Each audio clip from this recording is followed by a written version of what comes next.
Everyone, welcome to सरल bye नीलम। मेरा नाम नीलम भाटिया है और आज के इस वीडियो में हम लोग procedure established by law versus due process of law के कॉन्सेप्ट को समझेंगे। एक ऐसा टॉपिक है जो आप बहुत बार पूछते हैं और एग्जाम पर्पस से भी बहुत इंपॉर्टेंट है, तो चलिए स्टार्ट करते हैं। Now before we go into details from exam perspective, एक एनालॉजी के थ्रू इस कॉन्सेप्ट को समझने की कोशिश करते हैं। तो मान लीजिए कि आपकी मम्मी आपसे कहती हैं कि आपको आज कुकिंग करनी है, कुछ गेस्ट्स आने वाले हैं। तो मान लीजिए 8 गेस्ट आपके घर पर आने वाले हैं और आपको उन लोगों के लिए खाना बनाना है। तो आपकी मदर आपको एक रेसिपी बुकलेट देकर जाती हैं और कहती हैं कि इस रेसिपी के हिसाब से आप खाना बनाइएगा।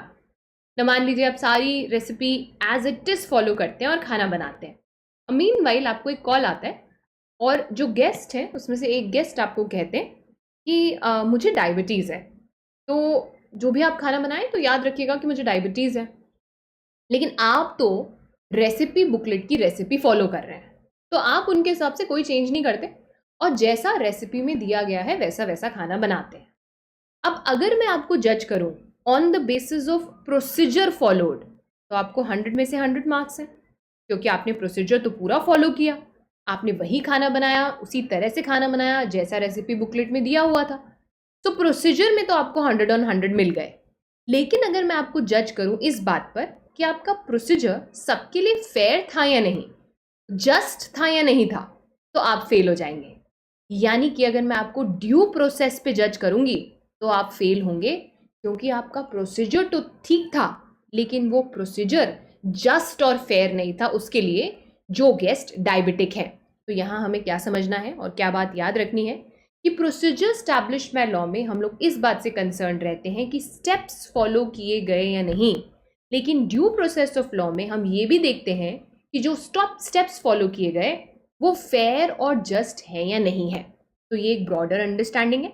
अब डीपर जाते हैं और पूरे कॉन्सेप्ट को ब्रेक डाउन करते हैं। तो सबसे पहले समझते हैं what is the meaning of procedure established by law.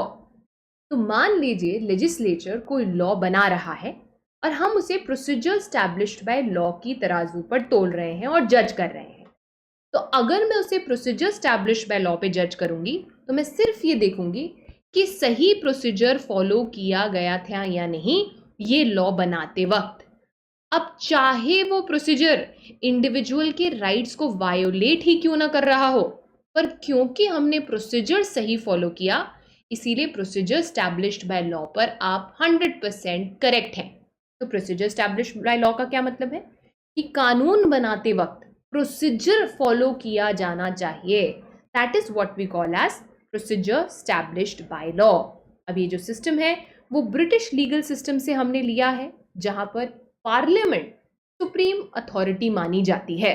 So remember, procedure established by law is of British origin. अब होगा क्या, देखिए एक बार जब लॉ बन जाएगा तो उस पर जुडिशियल रिव्यू होगा। जुडिशियल रिव्यू का मतलब क्या होता है? The power of the judiciary to review the constitution. Review का क्या मतलब होता है? फिर से देखना। So what is judicial review? The power of the judiciary to look at the laws made, whether they are correct or not. तो अब जुडिशरी क्या करेगी? आपके बनाए गए कानून को टेस्ट करेगी। अगर प्रोसीजर स्टैब्लिश्ड बाय लॉ पे टेस्ट कर रही है तो क्या देखेगी? दैट क्या आपने कानून बनाते वक्त करेक्ट प्रोसीजर फॉलो किया था या नहीं किया था। They will not ask you that whether the law is fair और just. They will not be concern कि उस लॉ में फेयरनेस और जस्टिस था या नहीं था। They'll only be concerned that 1, 2, 3, 4, 5 whether the steps were followed or not. So this is the concept of procedure established by law.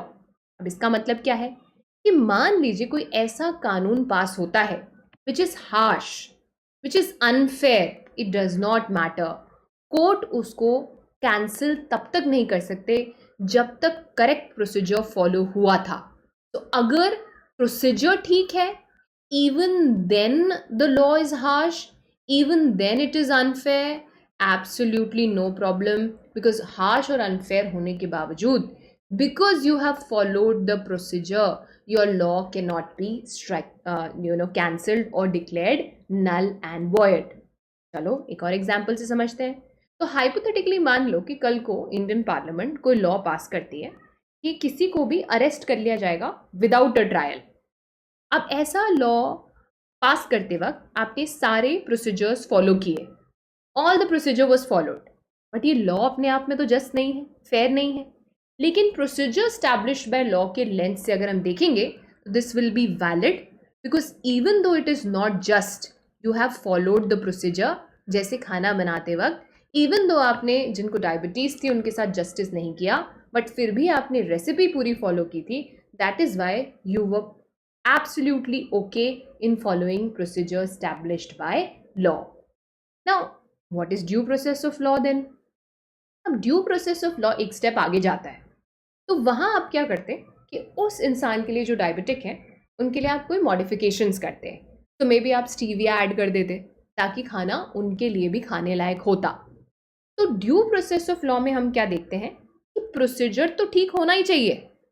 Procedure established by law तो यहाँ भी आएगा, so you have to follow the procedure, but not just follow the procedure, also ensure that the procedure and the law is fair and just.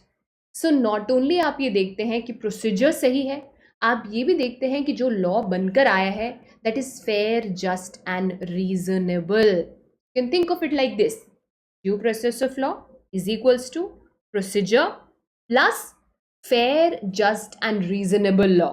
That is when we'll call it as due process of law. अब due process of law का concept हम कहाँ से लाए हैं? So we have taken this from US. So remember, procedure established by law is from UK and due process of law is from US. अब यहाँ पर courts क्या करेंगी? वो ये भी देखेंगी that the procedure is correct, of course, but will also be concerned कि जो procedure है वो कहीं फंडामेंटल राइट्स को वायलेट तो नहीं कर रहा है, यानी वो फेयर तो है ना, यानी वो जस्ट तो है ना, यानी वो रीजनेबल तो है ना। So now while judicial review will be conducted, it will not only about the procedure but also about the fairness of the law that has been made. तो इसका मतलब क्या है? एक ऐसा लॉ भी कैंसिल किया जा सकता है, अनकॉन्स्टिट्यूशनल डिक्लेयर किया जा सकता है जो अनरीजनेबल हो। प्रोसीजर फॉलो हुआ था लेकिन because the law was unreasonable, because it was arbitrary, it can be declared as unconstitutional. So मान लीजिए पार्लियामेंट कोई ऐसा लॉ बनाती है जिसमें अगेन अरेस्ट विदाउट ट्रायल हो रही है, तो अगर अब हम इसे ड्यू प्रोसेस ऑफ लॉ पे जज करेंगे तो सबसे पहले हम ये पूछेंगे कि क्या लॉ सही तरीके से पास हुआ या नहीं, weather the law was properly enacted और not, whether the procedure was followed or not। और एक क्वेश्चन और पूछेंगे कि जो लॉ बना है वो रीजनेबल है या नहीं है। तो प्रोसीजर प्लस रीजनेबिलिटी, और अगर दोनों में से एक का भी आंसर नो आता है तो then that law will be declared as unconstitutional. Hope अब आपको कॉन्स्टिट्यूशनल क्लैरिटी, कॉन्सेप्चुअल क्लैरिटी मिल गई होगी, but there is one more layer that we have to explore here. तो अब क्वेश्चन ये आता है कि मैम इंडिया में क्या फॉलो होता है, प्रोसीजर स्टैब्लिश्ड बाय लॉ या ड्यू प्रोसेस ऑफ लॉ? तो देखिए बिफोर 1978 हमारे यहाँ पर strictly procedure established by law था, और आज भी अगर आप आर्टिकल 21 पढ़ेंगे it talks about procedure established by law only. तो एक्सप्लिसिटली यानी क्लियर शब्दों में तो प्रोसीजर स्टैब्लिश्ड बाय लॉ ही लिखा हुआ है। But what I am trying to tell you here is कि बिफोर 1978 कोर्ट्स का ये कहना था दैट इंडिया में सिर्फ प्रोसीजर स्टैब्लिश्ड बाय लॉ देखा जाएगा। So even if a particular individual right is violated but procedure is followed, court उसे कैंसिल नहीं कर सकती। And this came out through a very important judgement that is the A.K. Gopalan versus state of Madras 1950। Important, A.K. Gopalan versus state of Madras 1950 में क्या बोला गया कि जो प्रिवेंटिव डिटेंशन के कानून हैं उनको हम कैंसिल नहीं कर सकते बिकॉज वो प्रोसीजर फॉलो कर कर बनाए गए हैं, तो आप उन्हें क्वेश्चन नहीं कर सकते because in India we only see procedure established by law. But as they say Indian constitution is a dynamic document, dead document नहीं है, डायनेमिक है। And because it is dynamic something changed after 1978। So what happened in 1978? There is a very famous case called the Maneka Gandhi case of 1978, जिसमें article 21 को interpret करते हुए ये बोला गया कि हम सिर्फ प्रोसीजर स्टैब्लिश्ड ही नहीं, ये भी देखेंगे that whether the law is fair or not. So not only we'll look at the procedure, but also the fairness of the law will be taken into the consideration.